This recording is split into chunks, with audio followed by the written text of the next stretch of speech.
दोस्तों स्वागत है आपका अपने YouTube channel BDM chemistry point. मैं हूँ राज यादव और आज हम लोग स्टार्ट करने वाले हैं क्लास फर्स्ट ईयर का पहला चैप्टर यानी चैप्टर 1। और चैप्टर 1 का पहला ही लेक्चर है, यानी कि चैप्टर हमारे पास होगा मोल कॉन्सेप्ट या इसको हम दूसरे तरीके से बोल सकते हैं some basic concept of chemistry, यानी केमिस्ट्री का बेसिक कॉन्सेप्ट होगा इसके अंदर। और ये चैप्टर इतना बढ़िया है, यानी जितने भी कंपटीशन है हर कंपटीशन के लिए और केमिस्ट्री के बाकी फिजिकल केमिस्ट्री के लिए चैप्टर बिल्कुल मेन है, बेसिक है, आधार है।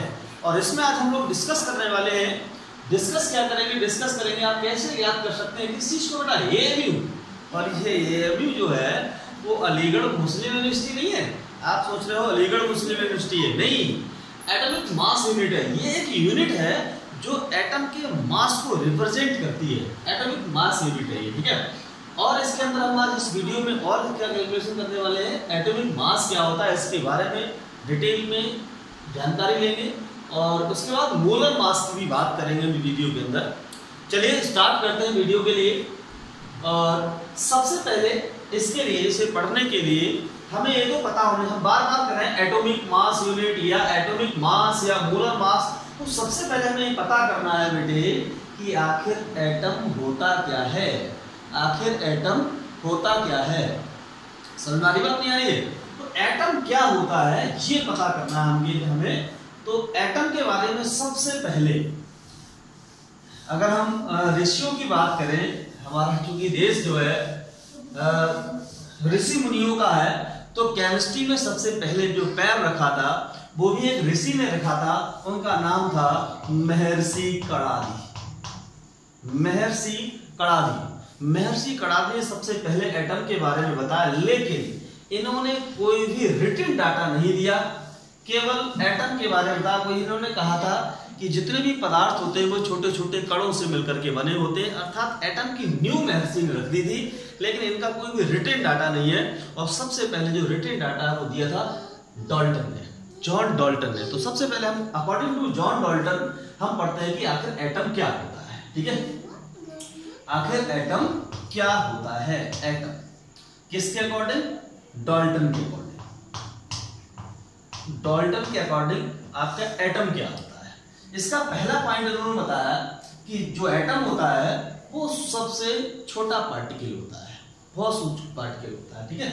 किसी भी पदार्थ का सूक्ष्म कण होता है, किसी भी पदार्थ का सूक्ष्म कण होता है।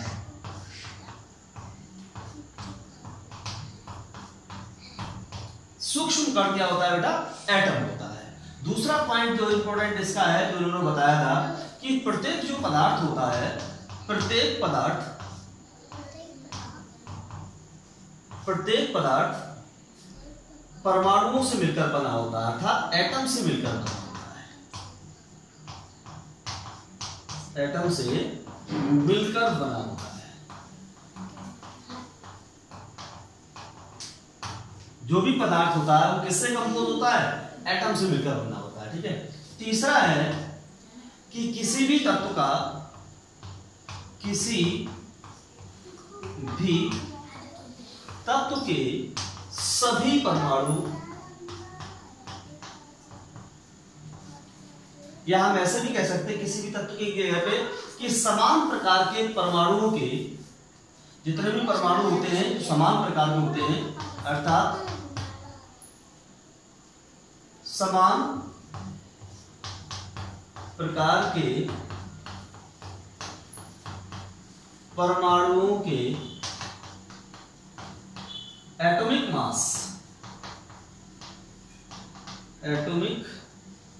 मास कैसे होते हैं, समान, ठीक है। जैसे मान लीजिए आपसे कह दिया गया भी हाइड्रोजन है, तो हाइड्रोजन का चाहे एक एटम हो, चाहे हाइड्रोजन के 10 एटम हो, चाहे कितने भी हाइड्रोजन के जितने भी अलग अलग एटम होंगे, उन सभी के मास कैसे होंगे बेटे, समान होंगे। लेकिन यहां पर एक और ट्विस्ट आ गया, चौथा, कि अगर एटम डिफरेंट है, अर्थात भिन्न परमाणुओं के एटॉमिक मास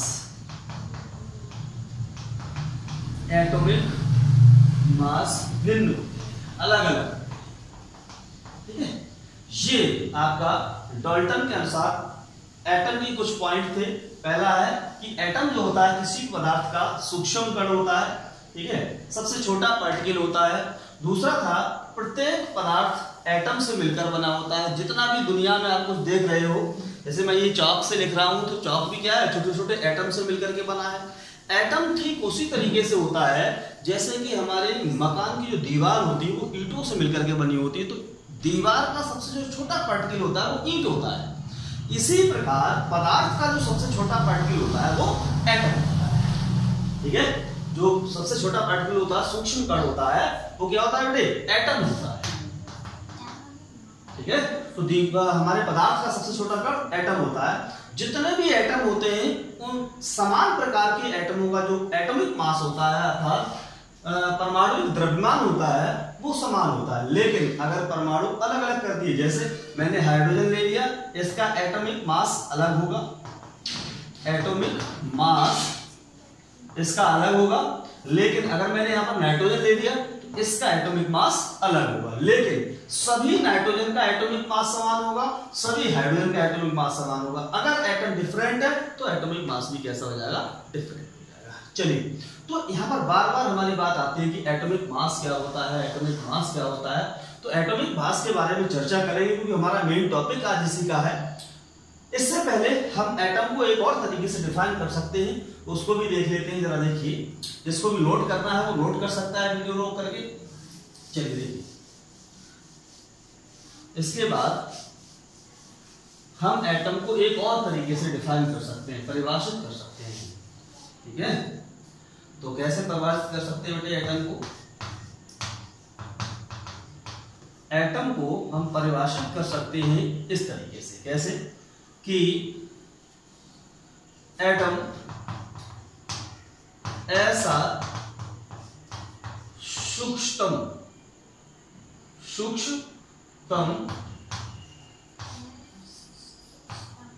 कण होता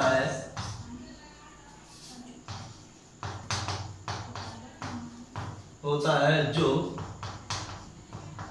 बिना अपनी पहचान खोए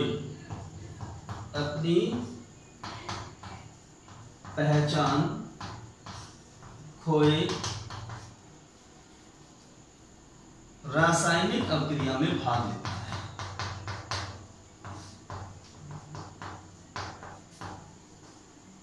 अभिक्रिया में भाग लेता है, ठीक है। क्या कहलाता है? एटम कहलाता है। वह सूक्ष्मतम कण जो अपनी पहचान खोए बिना रासायनिक अभिक्रिया में भाग लेता है, क्या कहलाता है? एटम कहलाता है। जैसे मान लीजिए आपने क्या किया, यहाँ पर H2 ले लिया और यहाँ पर आपने Br2 ले लिया और रिएक्शन करा दी हमने, और जब ये रासायनिक क्रिया होगी तो रासायनिक क्रिया में H और Br आपस में रिएक्ट होंगे। कैसे रिएक्ट होते हैं, केमिस्ट्री को धीरे धीरे समझते जाइए। एक एक रिएक्शन भी मैं आपको समझा दूंगा लास्ट तक। तो यहाँ पर आपका बन जाएगा HBr, क्या बन जाएगा? HBr बन जाएगा। लेकिन बात यह है, आपने पढ़ा है द्रव्यमान संरक्षण का नियम। द्रव्यमान संरक्षण का नियम, द्रव्यमान संरक्षण का जो नियम पढ़ा है वो ये कहता है कि जो भी द्रव्यमान होता है उसे ना तो नष्ट किया जा सकता है ना तो उत्पन्न किया जा सकता है। तो जितना द्रव्यमान अभिक्रिया में एक्साइड होना चाहिए उतना ही द्रव्यमान एक्साइड होना चाहिए। तो यहाँ पर 2 मॉलिक्यूल H के हैं, 2 मॉलिक्यूल Br के, लेकिन यहाँ पर एक मॉलिक्यूल है। इसको बराबर करने के लिए क्या कर देते हैं, इसके आगे 2 लगा देते हैं। तो इस अभिक्रिया में सबसे छोटा पार्टिकल कौन सा? हाइड्रोजन एटम और Br एटम। हाइड्रोजन किस तरीके से होगा? H एक एटम ये, दूसरा H एक एटम ये। ऐसे Br का आपका होगा Br एक एटम ये, दूसरा Br का एटम ये हो गया। ये दोनों एटम हो गए। अब ये जब रिएक्ट करेंगे तो ये आपस में बॉन्ड बना लेगा, ये आपस में बॉन्ड बना लेगा। हम क्या कर सकते हैं? 2HBr बनता है, ठीक है। तो इस तरीके से हम एटम को डिफाइन कर सकते हैं। चलिए, अब हम बात करते हैं एटॉमिक मास की, ठीक। ये रहा एटम, और एटम क्या होता है, कैसे परिभाषित किया जाता है, क्या, तो ये हमने बात कर ली यहाँ पर एटम के बारे में थोड़ी सी। अब हम बात करेंगे एटॉमिक मास की, अर्थात परमाणुविक द्रव्यमान की बात करेंगे, ठीक है। एटॉमिक मास, एटॉमिक मास की बात कर रहे हैं आपको बच्चों। चलिए देखिए एटॉमिक मास क्या होता है। एटॉमिक मास मतलब परमाणु का द्रव्यमान।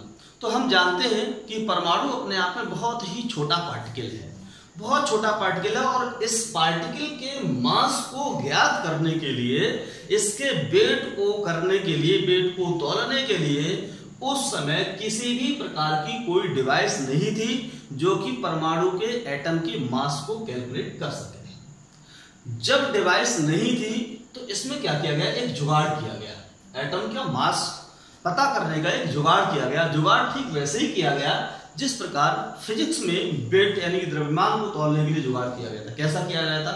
जुगाड़ यह किया गया था कि फिजिक्स में किसी भी वेट को करने के लिए एक सिलेंडर लिया गया था, जो कि यूएसए वगैरह में रखा हुआ सिलेंडर है। इस सिलेंडर को मान लिया गया 1 kg, कि जब भी हम किसी भी वस्तु को तौलेंगे, जब भी किसी वस्तु को हम उसका वेट करेंगे तो उसकी तुलना हम इस सिलेंडर से करेंगे।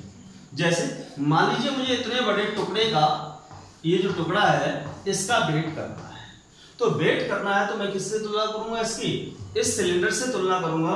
और इस सिलेंडर से तुलना कैसे होगी? इसके लिए मैं क्या करूंगा, ये वेट बैलेंस लूंगा। वेट बैलेंस मतलब तराजू, सीधी सीधी बात, तराजू लूंगा। तराजू की एक सिरे पर हमने इस टुकड़े को रख लिया और दूसरे सिरे पर हम क्या करेंगे, ये जो आपके सिलेंडर हैं इन सिलेंडर को हम लगातार रखना शुरू कर दे। पहला सिलेंडर हो गया, ऐसे ही दूसरा सिलेंडर हो जाएगा, है ना, तीसरा सिलेंडर, चौथा सिलेंडर हो जाएगा। तभी हम कह सकते हैं कि मान लीजिए इसको सिलेंडर लगाते गए और इसके 5 सिलेंडर चढ़े, कितने सिलेंडर? तो मैं कह सकता हूं इसका जो ब्लॉक है, ये ए ब्लॉक है, ये टुकड़ा है, ये ए, इसका जो वेट है वो 5 सिलेंडर हो गया, 5 सिलेंडर हो गया वेट इसका। ठीक है, मान लीजिए मुझे एक दूसरी वस्तु बी है, इसका वजन तोला, उसका वेट किया, तो वेट करने में पता लगा कि 20 सिलेंडर इसके ऊपर रख दिए गए, तो इसका नाम मतलब 20 सिलेंडर हो जाएगा, 20 सिलेंडर हो गया। चलिए इसके बाद मान लीजिए आपको हाथी का वजन करना है, हाथी का, चलिए हाथी का वजन करिए। हाथी का वजन किया, इसमें 100 सिलेंडर लगे, तो आपने लिख दिया भाई 100 सिलेंडर हो गया। तो बार बार हम लोग लिख रहे हैं सिलेंडर सिलेंडर सिलेंडर लिख रहे हैं। जब सिलेंडर लिख रहे हैं तो इतना कौन लिखेगा, मॉडर्न जमाना है, इसको शॉर्टकट में काम चलाने के लिए एक सिलेंडर बराबर मान लिया 1 किलोग्राम। ये मान लिया कि सिलेंडर का वेट कितना है, 1 किलोग्राम है। अब इस एक ब्लॉक का कितना हो जाएगा, 5 किलोग्राम वेट हो जाएगा, है ना। इसका वेट कितना हो जाएगा, 20 किलोग्राम वेट हो जाएगा। हाथी का वेट कितना कह दिया जाएगा आपसे, 100 किलोग्राम कह दिया गया, हाथी का वेट हो गया। तो इस तरीके से हमने जुगाड़ किया किसी का भी वेट करने का, किसी का भी द्रव्यमान ज्ञात करने का। ठीक उसी प्रकार हमारी केमिस्ट्री में, जिस प्रकार फिजिक्स में वेट करने के लिए एक सिलेंडर को मानक बनाया था, उसी प्रकार हमारी केमिस्ट्री में भी एटम के वेट को पता करने के लिए एक एलिमेंट को मानक बनाया गया, और उस एलिमेंट का नाम है कार्बन 12 एटम। क्या नाम है, कार्बन 12 एटम। उस कार्बन 12 एटम से तुलना की गई बाकी एटम्स की। ठीक है, तो हमने जो मानक बनाया, एक नॉर्म्स बनाया, वो बनाया हम लोगों ने कार्बन 12 एटम, ये बनाया। अब बात ये आती है कि आखिर कार्बन 12 एटम क्यों बनाया गया, हमने हाइड्रोजन क्यों नहीं बनाया, हमने हीलियम क्यों नहीं बनाया, हमने कार्बन 12 एटम को ही क्यों बनाया गया? इसका सबसे अच्छा रीजन ये था कि सबसे पहला इसकी उपलब्धता हर जगह थी। उपलब्धता, इसकी उपलब्धता जो थी वो हर जगह थी। ऐसा कोई पदार्थ है नहीं या ऐसी कोई चीज नहीं है ज्यादातर मोस्टली हर जगह पे आपको कार्बन मिल जाए। जैसे आप बैठे हुए तो चेयर किसकी होगी, प्लास्टिक की होगी, तब भी उसके अंदर कार्बन है, लकड़ी की होगी तब भी आप उसके अंदर कार्बन है, दरवाजे किसके बने होते, लकड़ी के, तो कार्बन। तो कुल मिलाकर कार्बन जो है वो ज्यादा जगहों पर उपलब्ध होता है, इसलिए हमने कार्बन 12 एटम को मानक बना लिया। ठीक है, इसके बाद दूसरा क्या था, दूसरा ये था कि कार्बन जो होता है वो बहुत ज्यादा रिएक्टिव नहीं होता है, ना बहुत कम रिएक्टिव होता है, ये मॉडरेटली रिएक्टिव होता है, मतलब मध्यम रिएक्टिव होता है। मॉडरेटली रिएक्टिव होता है मतलब मध्यम, मतलब बीच का, बहुत ना तो बहुत ज्यादा और ना बहुत कम। जैसे हीलियम ले लिया तो बहुत कम रिएक्टिव है, सोडियम ले लिया तो बहुत ज्यादा रिएक्टिव है, इसलिए बीच का एटम पकड़ा हमने कार्बन 12 एटम, जो कि मध्यम गति से रिएक्टिव है। तीसरी बात, इसका एक कारण ये भी था इसको रखने का कि उस समय कार्बन 12 एटम के ज्यादा आइसोटोप्स प्राप्त नहीं थे, ज्यादा आइसोटोप ज्ञात नहीं थे।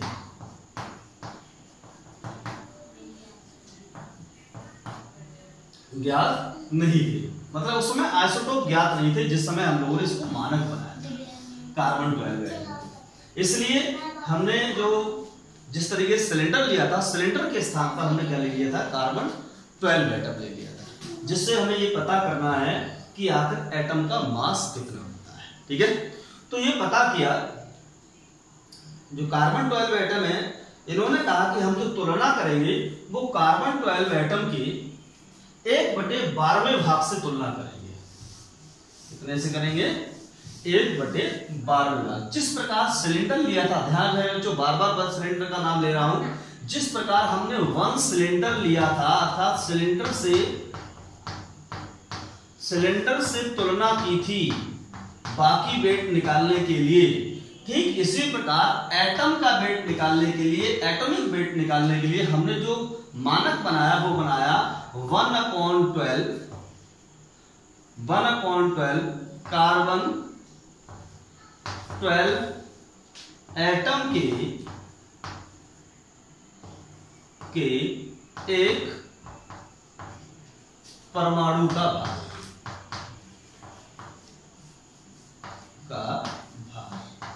ये हमने क्या किया, हमने जिस प्रकार सिलेंडर को लेकर के बाकी चीजों का वेट निकाल लिया। अब हम क्या करेंगे, हमने कार्बन 12 एटम का 12वां भाग लिया और उससे हम बार बार तुलना करके बाकी चीजों के वेट को निकाल सकते हैं। जैसे मान लीजिए हमने क्या किया, हमें निकालना था, मान लीजिए हमने निकालना था कार्बन का उसका हमें नाइट्रोजन का भार निकालना था। तो नाइट्रोजन का द्रव्यमान पता लगा कि नाइट्रोजन का जो द्रव्यमान निकाला गया, तो इसके लिए क्या किया गया, इसके लिए किया ये गया, जैसे मान लीजिए जो भी आपका वेट बैलेंस लिया गया होगा, यहाँ पर हम लोगों ने नाइट्रोजन का एटम रखा, ठीक है। दूसरे वेट बैलेंस पे हम लोगों ने 1/12 कार्बन 12 एटम का भाग रखा। तो ऐसे करते करते 14 एटम कार्बन 12 एटम के इस पर चढ़ गए। तो क्या आया, नाइट्रोजन का द्रव्यमान कितना आ जाएगा, नाइट्रोजन द्रव्यमान आया 14 गुणा 1/12 गुणा 1/12 गुणा कार्बन 12 एटम के एक परमाणु का द्रव्यमान। ठीक है, कार्बन के एक परमाणु का द्रव्यमान। ऐसे मान लो ऑक्सीजन का द्रव्यमान निकालना था, तो यहां पर आ गया 16 गुणा 1/12 मतलब पूरा ये। तो कुल मिलाकर के हमने क्या किया, हमने इसको एक रेफरेंस मान लिया, इससे हमने तुलना शुरू कर दी। लेकिन बात ये आई, वही बात आ गई कि इसको हमें बार बार लिखना पड़ रहा था। जब इसको हमें बार बार लिखना पड़ रहा था तो हमने क्या किया, इसको लिख दिया भाई, इसको हमने बता दिया एटॉमिक, ये एटम की एटॉमिक मास यूनिट कह दिया। हमने क्या कर दिया, इसको कह दिया एटॉमिक मास यूनिट। जिस प्रकार एक सिलेंडर को हमने 1 किलोग्राम लिख दिया था, इसी प्रकार हमने 1/12 कार्बन 12 एटम के एक परमाणु के द्रव्यमान को हमने कह दिया, बार बार इतना बड़ा कौन लिखे, इसलिए एटॉमिक मास यूनिट कह दिया। और इसको और प्यार से और संक्षिप्त में हमने AMU के नाम से जानने लगे, इसको AMU के नाम से इसको जानने लगे। ठीक है, तो इसके आधार पर अगर हम बात करें, डेफिनेशन लिखें कि एटॉमिक मास यूनिट क्या होता है, तो एटॉमिक मास यूनिट जो है, एटॉमिक मास जो ऐसी संख्या है, ये जो संख्या है, ये जो संख्या है वो क्या है, एटॉमिक मास है। तो ऐसी संख्या है जो ये बताती है कि किसी भी तत्व के एक परमाणु से नाइट्रोजन तत्व के नाइट्रोजन के एक परमाणु का जो द्रव्यमान है वो कार्बन 12 के 1/12वें भाग से कितने गुना भारी है। अर्थात हम इसे लिख सकते हैं यहां पर हम इसकी यूनिट वो लिख सकते हैं, सॉरी परिभाषा लिख सकते हैं। एटॉमिक मास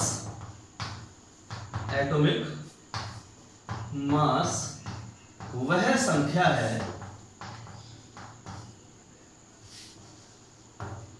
है जो यह बताती है कि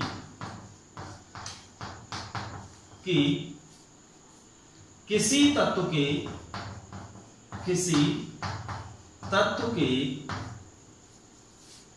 एक एटम का मास, किसी तत्व के एक एटम का मास, किसी तत्व के एक एटम का मास कार्बन 12 एटम के 1/12 भाग से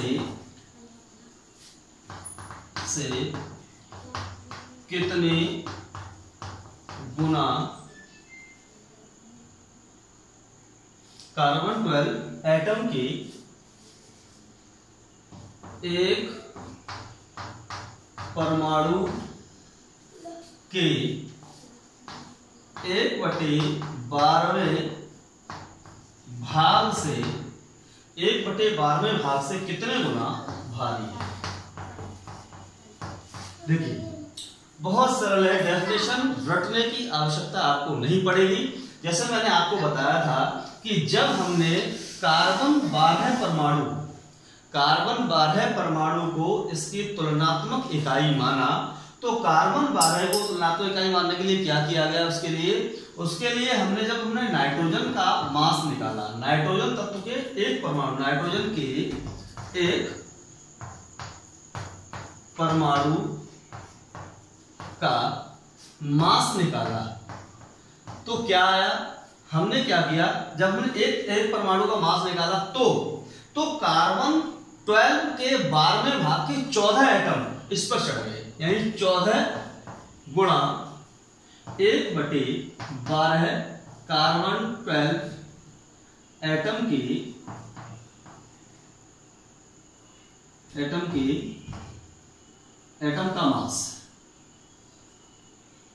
का मास, ठीक है। तो क्या हुआ, 14 जगह, तो क्या हुआ भाई, तो परिभाषा है इसकी, एटॉमिक मास वह संख्या है, कौन सी, ये वाली संख्या। एटॉमिक मास वह संख्या है जो यह बताती है, क्या बताती है, कि किसी भी तत्व के एक एटम का मास, मतलब नाइट्रोजन के एक परमाणु का मास, एक एटम का मास, यानी 1/12 कार्बन 12 एटम के मास का कितना गुना भारी है, यानी 14 गुना भारी है। इसलिए नाइट्रोजन का जो एटॉमिक मास होता है वो 14 होता है। मेरी बात समझ आ रही है। ऐसे आपके पास है ऑक्सीजन के एक एटम का मास देखा तो क्या हो गया, 16 गुना भारी निकला, 1/12 कार्बन 12 एटम के मास के 1/16 गुना भारी निकला, ठीक है। तो ये रही एटॉमिक मास यूनिट, जो ये बताती है कि एटम के मास को कैसे डिफाइन किया जा सकता है, ठीक है। एक और छोटा सा एटॉमिक मास मैं आपको परिभाषा और भी एक छोटी सी दे सकता हूं कि किसी भी एटम के, किसी भी एलिमेंट के एक एटम के मास को हम उसका एटॉमिक मास भी कहते हैं, ठीक है। किसी भी एलिमेंट के एक एटम के मास को एटॉमिक मास कहते हैं, ठीक। अब हमारी बात यही आ गई कि ये जो चीज है, ये चीज बहुत बड़ी है, इसको बार बार लिखना पड़ रहा है, इसलिए हमने क्या कर दिया, इस संख्या को हमने मान लिया AMU। क्या मान लिया, AMU। जरा देखिए यहाँ पर, अब हम बात करते हैं कि AMU की गणना कैसे की जाएगी। चलिए जरा देखिए, ठीक है।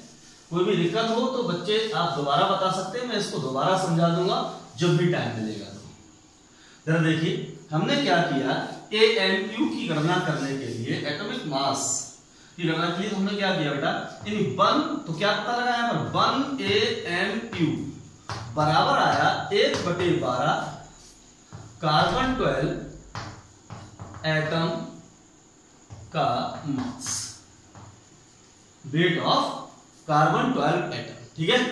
कार्बन 12 एटम का मास 1/12 है। चूंकि हमारे पास जो कार्बन 12 एटम का मास था उसमें एग्जैक्ट पता नहीं था, इसलिए हम इसको बार बार ये लिखते चले आए। लेकिन हुआ ये, क्या हुआ कि बाद में हमारे पास एक डिवाइस आई, एक मशीन आई, इसका नाम है मास स्पेक्ट्रोमीटर। मास स्पेक्ट्रोमीटर। इस मास स्पेक्ट्रोमीटर के द्वारा कार्बन 12 के एक एटम का मास एग्जैक्टली बिल्कुल सही पता लग गया। कितना पता लगा? तो कार्बन 12 परमाणु के यानी एटम के, कार्बन 12 एटम के एक एटम का मास, एक एटम का मास पता लगा बेटा 1.99 into 10 to power -23 ग्राम। एक एटम का एग्जैक्ट मास किसके द्वारा? मास स्पेक्ट्रोमीटर के द्वारा। मास स्पेक्ट्रोमीटर के द्वारा कार्बन परमाणु के एक परमाणु का, कार्बन तत्व के एक परमाणु का मास हमें पता लग गया। कितना हो गया है? इतना हो गया। लो भाई AMU की वैल्यू निकालना बहुत सरल हो गई। अब क्या हो जाएगा? 1 AMU इक्वल टू हो जाएगा, कितना हो जाएगा? यहाँ पर मान रखेंगे हम लोग, तो आ जाएगा बेटा 1/12 है गुणा 1.99 इंटू 10 to power 23 ग्राम। जब हम 12 से इसको डिवाइड करेंगे तो यहाँ पर आ जाएगा 1.67 10 to power -23 ग्राम। 1 AMU इक्वल टू हो गया, सॉरी 24 ग्राम हो जाएगा, 24। ये एक AMU बराबर हो गया 1.67 to 10 to power -24 ग्राम। ठीक है, दोबारा समझ लेते हैं हम लोग। एक AMU को हमने माना 1/12 है। AMU मतलब atomic mass unit, 1/12 carbon 12 atom का मास। कार्बन 12 मतलब कार्बन 12 एक कार्बन का ऐसा आइसोटॉप है जिसका परमाणु भार 12 होता है। ठीक है, तो कार्बन 12 एटम का मास। अब कार्बन 12 एटम का मास जब तक पता नहीं लगा तब तक तो हम इसको AMU लिखते रहे, पूरा ये सब AMU लिखते रहे। लेकिन इसके बाद इसका एग्जैक्ट मास ज्ञात करने के लिए डिवाइस बनाई गई, उसका नाम था मास स्पेक्ट्रोमीटर। और मास स्पेक्ट्रोमीटर के द्वारा कार्बन 12 एटम के एक एटम का मास हमें पता लगा 1.99 10 to power 23 ग्राम। ये एग्जैक्ट मास आ गया। उसके बाद हमने क्या किया, ये वैल्यू उठा करके यहाँ पर रख दी। रखने के बाद में ये इस तरीके का आएगा। इसके बाद 1 AMU की वैल्यू आ गई, 1 AMU बराबर 1.67 10 to power 24 ग्राम -24 ग्राम, अर्थात एक AMU में इतने ग्राम होते हैं। इसको हम ऐसे भी लिख सकते हैं, बराबर क्या हो जाएगा 1/Na। Na मतलब एवोगाड्रो नंबर। ठीक है, चलिए जरा देखिए, ऊपर लिख देता हूं मैं इसको। तो हमारा निकल के आया, क्या निकल के आया? हमारा निकल के आया 1 AMU बराबर 1.67 इंटू 10 to power -24 ग्राम। इसको हम लिख सकते हैं 1/Na ग्राम। Na